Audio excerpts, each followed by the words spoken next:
Se acerca el día de celebrar la conmemoración de todos los fieles difuntos en la iglesia y queremos compartir con ustedes una reflexión desde el punto de vista cristiano. No quisiéramos en este espacio adentrarnos en cuestiones culturales o cuestiones que atañen más bien al folclore. Hablaremos un poco del tema de los altares de los muertos, sobre todo una tradición muy arraigada aquí en México, seguramente con otro tipo de expresiones en otros países. Tampoco nos enfocaremos tanto en la cuestión del significado de los altares, pero sí en cómo vivir cristianamente esta conmemoración y cómo vivir estos días. ¿Y cómo poder hacerlo sino a partir de la misma Sagrada Escritura que nos enseña tanto? Y es que ya desde el Evangelio de San Mateo, en el Evangelio hay muchos textos, ¿verdad? Mucha doctrina de Jesús, mucha enseñanza sobre el tema de la vida del más allá. Pero en Mateo capítulo 25, versículos 31 al 45, vamos a encontrar uno de los pasajes que ilustran mejor esto y que nos enseñan de manera muy clara, primero, que la vida terrena se va a acabar, que hay un juicio, que hay un momento donde hay que comparecer y dar cuenta de lo que hemos vivido y cómo hemos vivido en relación con el Creador, con el que ha dado la vida. Esto es una enseñanza muy clara de Jesús. Y en segundo lugar también, pues cuáles son esos elementos que nos ayudan a nosotros a comparecer de manera exitosa frente a este Dios que ha creado y que por lo tanto tiene el derecho de juzgar. Evangelio de San Mateo capítulo 25 versículos 31 al 46. Vamos a leer algunos versículos solamente. Cuando el Hijo del Hombre venga, rodeado de esplendor y de todos sus ángeles, se sentará en su trono glorioso. La gente de todas las naciones se reunirá delante de él, y él separará unos de otros como el pastor separa las ovejas de las cabras. Pondrá las ovejas a su derecha y a las cabras a su izquierda, y dirá el Rey a los que están a su derecha: vengan ustedes los que han sido bendecidos por mi Padre, reciban el reino que está preparado para ustedes desde que Dios hizo el mundo. Pues tuve hambre y ustedes me dieron de comer, tuve sed y me dieron de beber, anduve como forastero y me dieron alojamiento, estuve sin ropa y ustedes me la dieron, estuve enfermo y me visitaron, estuve en la cárcel y vinieron a verme. Palabra de Dios, te alabamos, Señor. Insisto, el Señor nos enseña en este pasaje primero que hay un fin de la vida. La vida no es, al menos desde la visión cristiana, desde la visión de lo que Jesús nos vino a enseñar, no es una cuestión cíclica como el caso de la reencarnación. Es una cuestión lineal, tiene un principio y tiene un fin. Y en vistas a este fin, el Señor nos enseña que es importante tener en cuenta que este fin es la permanencia con Él, es la permanencia con el Rey, es la eternidad con el que ha dado la vida. Y por eso vale la pena tener un cierto tipo de comportamiento que nos gane justamente la posibilidad de estar para siempre con el Rey. El texto del juicio de las naciones viene a ser entonces para nosotros primero una gran luz. La muerte no es pérdida, al contrario, la muerte es ganancia para quien ha vivido fiel a este Dios creador, para quien ha sido fiel a lo que este Dios ha enseñado. Entonces, la muerte, más que pérdida, se convierte también en una etapa de la vida. La vida no termina, y justamente es lo que el Señor nos dice aquí. No es que se acabó la vida, sino que la vida pasa a otra dimensión. Por otro lado, el Evangelio de San Lucas, en el capítulo 16, a partir del versículos 19 al 31, en esta historia que Jesús cuenta del rico y el pobre Lázaro, vamos a encontrar también mucha luz sobre el más allá, como algunos le llaman. Vamos a escuchar lo que dice la palabra de Dios. Había un hombre rico que se vestía con ropa fina y elegante y que todos los días ofrecía espléndidos banquetes. Había también un pobre llamado Lázaro que estaba lleno de llagas y se sentaba en el suelo a la puerta del rico. Este pobre quería llenarse con lo que caía de la mesa del rico, y hasta los perros se acercaban a lamerle las llagas. Un día el pobre murió y los ángeles lo llevaron a sentarse a comer al lado de Abraham.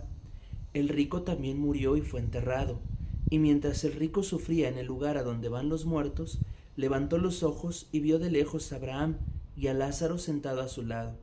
Entonces gritó: Padre Abraham, ten lástima de mí, manda a Lázaro que moje la punta de su dedo en agua y venga a refrescar mi lengua, porque estoy sufriendo mucho en este fuego. Pero Abraham le contestó: Hijo, acuérdate que en vida tú recibiste tu parte de bienes y Lázaro su parte de sufrimientos. Ahora él recibe consuelo aquí y tú sufres. Aparte de esto, hay un gran abismo entre nosotros y ustedes, de modo que los que quieren pasar de aquí a allá no pueden, ni de allá a acá tampoco pueden pasar. El rico dijo: Te suplico entonces, padre Abraham, que mandes a Lázaro a la casa de mi padre, donde tengo 5 hermanos, para que les llame la atención y así no vengan ellos también a este lugar de tormento. Abraham dijo: Ya tienen lo escrito por Moisés y los profetas, que les hagan caso. El rico contestó: Padre Abraham, eso no basta, pero si un muerto resucita y se les aparece, ellos se convertirán. Pero Abraham le dijo: Si no quieres hacer caso a Moisés, si no quieren hacer caso a Moisés y a los profetas, tampoco creerán aunque un muerto resucite. Palabra de Dios, te alabamos, Señor.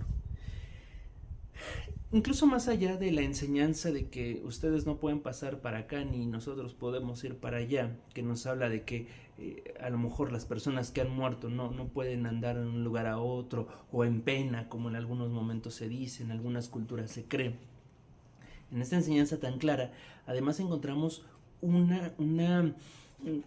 pues un mandato que hace el Señor, ¿no? Abraham en nombre de Dios dice: Oye, ante la petición de Lázaro, yo quiero que vaya Lázaro, perdón, ante la petición del rico que dice: Yo quiero que Lázaro vaya y les diga a mis hermanos que se conviertan, pues Abraham le dice: No, porque ya tienen a Moisés y a los profetas. Y a mí me parece una de las cosas muy, muy importantes de este texto, porque nos está invitando a descubrir en la ley y en los profetas, es decir, en la palabra de Dios, el consuelo, la esperanza, la verdad de nuestra vida y de nuestra vida en relación con Dios y en relación al misterio de la muerte. El Señor nos invita entonces a escuchar la palabra. Por otro lado, cuando este rico les dice: es que quiero que vaya un muerto y resucite y entonces sí se van a convertir, el Señor les dice: bueno, ya tienen la palabra, porque si no creen en la palabra, aunque un muerto resucite, no van a creer. Y con todo y eso, nosotros tenemos ya la experiencia de un muerto que ha resucitado. ¿Y quién es ese muerto que ha resucitado?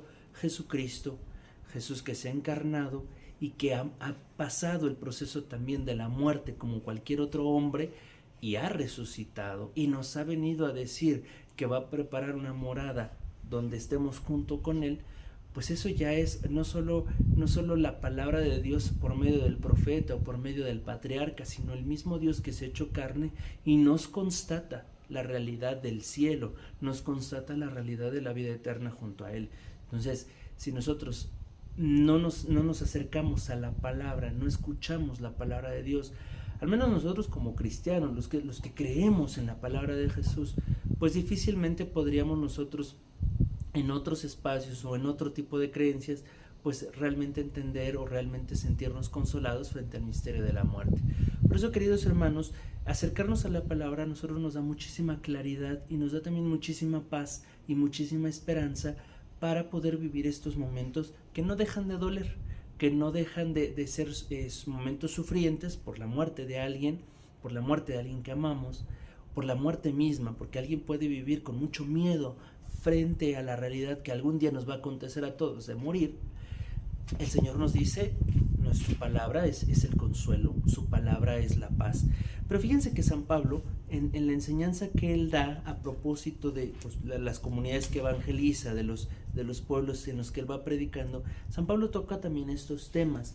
Y no es algo que San Pablo se invente, sino que el mismo San Pablo también nos enseña desde la experiencia que él ha tenido con la palabra de Dios. Ahí en el capítulo 3, versículos 16 al 17, primero Pablo nos hace conscientes de algo muy importante, que es la sacralidad del cuerpo. La persona no solo es espíritu, sino también es cuerpo. La persona integralmente pues es la que se va a salvar o se va a condenar, pero con todo, con su cuerpo, con su alma, con su espíritu. Fíjense lo que dice Pablo: ¿acaso no saben ustedes que son templo de Dios y que el Espíritu de Dios vive en ustedes? Si alguno destruye el templo de Dios, Dios lo destruirá a él, porque el templo de Dios es santo y ese templo son ustedes mismos. Palabra de Dios. San Pablo dice que el cuerpo es sagrado porque en él habita el Espíritu, fruto justamente del bautismo, que también es Pablo el que nos enseña que el bautismo es una especie de injerto. Nosotros somos injertados en Cristo y ahora solo vivimos de Cristo, por lo tanto el Espíritu de Cristo habita en nosotros y eso hace que seamos santos. ¿Esto por qué es importante a la hora de hablar de la muerte? Porque la misma primera carta a los Corintios, pero ahora en el capítulo 15, Pablo va a hablar de la resurrección. Dice la palabra de Dios: ahora, hermanos, quiero que se acuerden del evangelio que les he predicado. Este es el evangelio que ustedes aceptaron y en el cual están firmes. Dice más adelante, versículo 12. Pero si nuestro mensaje es que Cristo resucitó, ¿por qué dicen algunos de ustedes que los muertos no resucitan? Porque si los muertos no resucitan, entonces tampoco Cristo resucitó. Y si Cristo no resucitó, el mensaje que predicamos no vale para nada, ni tampoco vale para nada la fe que ustedes tienen.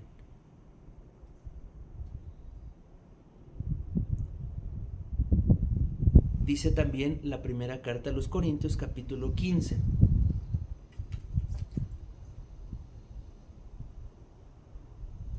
Tal vez alguno preguntará, ¿cómo resucitan los muertos? ¿Qué clase de cuerpo tendrán? Vaya pregunta tonta. Cuando se siembra la semilla, tiene que morir para que tome vida la planta. Lo que se siembra no es la planta que ha brotado, sino el simple grano, sea de trigo o de otra cosa. Después Dios le da la forma que Él quiere y a cada semilla le da el cuerpo que le corresponde. Del mismo modo, hay cuerpos celestes y cuerpos terrestres, pero una es la hermosura de los cuerpos celestes y la otra la hermosura de los cuerpos terrestres. Lo mismo pasa con la resurrección de los muertos. Lo que se entierra es corruptible, lo que resucita es incorruptible. Lo que se entierra es despreciable, lo que resucita es glorioso. Lo que se entierra es débil, lo que resucita es fuerte.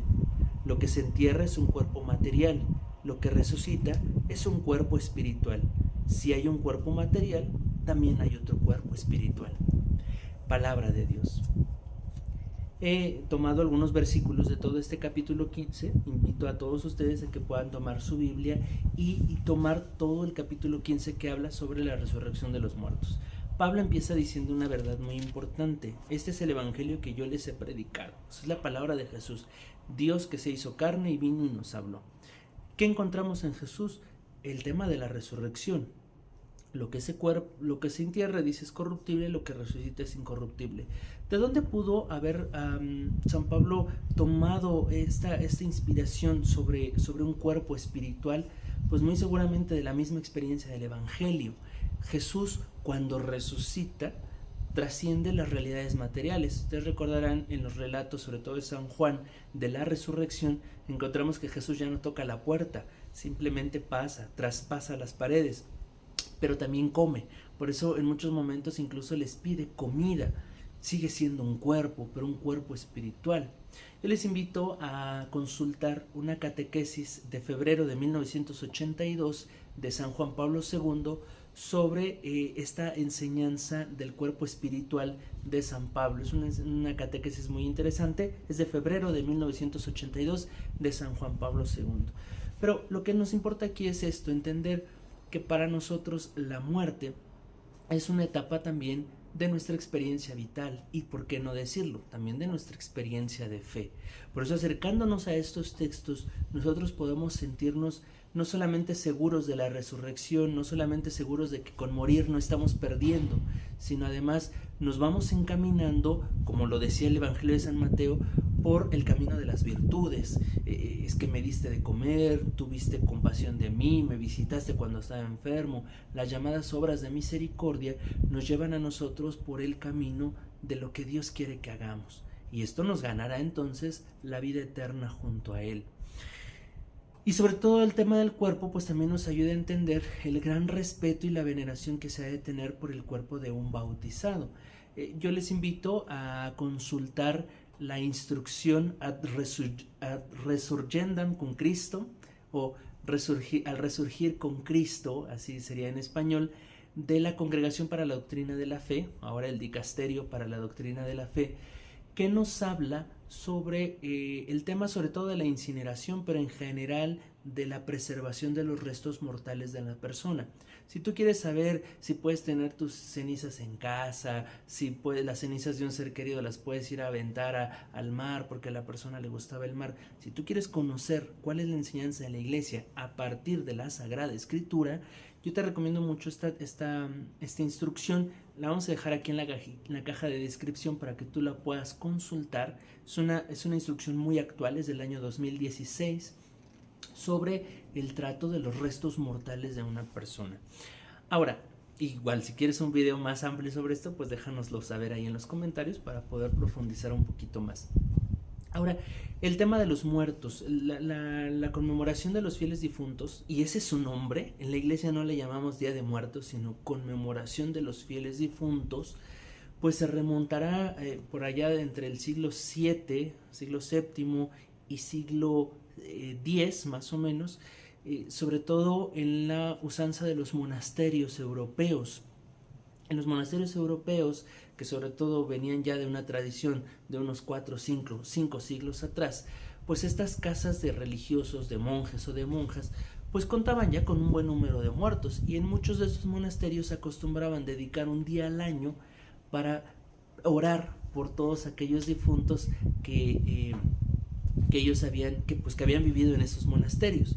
Esta fue una tradición muy, insisto, muy fuerte en todos los monasterios, pero sobre todo ya en el siglo X, año 998 aproximadamente, el abad San Odilon de Cluny, este es un monasterio que existió en Francia y que fue muy próspero en ese siglo X, San Odilon establece el 2 de noviembre para pedir por todos aquellos muertos, por todos aquellos fieles difuntos. Pongamos mucha atención en el nombre. ¿Por qué fieles difuntos? Entonces hay difuntos infieles. Bueno, el adjetivo fieles se refiere más bien a aquellos que fueron bautizados, aquellos que formaban parte del pueblo de Dios en la iglesia de Cristo.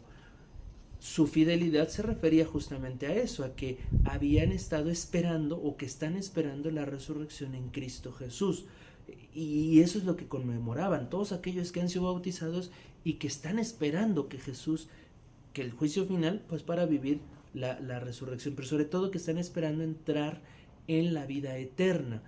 Por lo tanto, esto nos lleva a encontrar que más bien se refiere pues a todos aquellos muertos que están en lo que llamamos nosotros purgatorio, o que están justamente esperando entrar al cielo definitivamente. Por otro lado, estos mismos monjes establecían un día para todos aquellos que ya están gozando de la presencia de Dios, los que ya están en el cielo. El 1 de noviembre se estableció como esta fecha en la que se recordaba a los muertos que ya están gozando de Dios en el cielo y que por lo tanto nosotros llamamos santos. Por eso esta fiesta tomó el nombre de Todos los Santos, todos los que ya están en el cielo. No solamente los que han sido canonizados o que han sido pasados por un proceso en el que se ha verificado su vida heroica, sino todos aquellos que, aún sin conocerse, ya están gozando de la presencia de Dios en el cielo. Entonces estas celebraciones partía primero de los que ya están en el cielo y después de los que todavía no están en el cielo, pero todavía necesitan de nuestra oración para poder acceder a la vida eterna junto a Dios. Por eso es que estas dos celebraciones que se celebran una después de la otra, 1 y 2 de noviembre, tienen una relación muy importante. De modo entonces que para nosotros los cristianos la celebración o la conmemoración de los fieles difuntos, más que ser una cuestión de tristeza o de llanto, es una cuestión de oración, pero también una cuestión de esperanza. En la Biblia vamos a encontrar dos testimonios, sobre todo en el Antiguo Testamento, de la oración por los muertos. Una es en el segundo libro de los Macabeos y otra va a ser en el capítulo 12 del libro de Tobías, donde nos habla de cómo estos dos personajes, Judas Macabeo y Tobías, oran por los difuntos.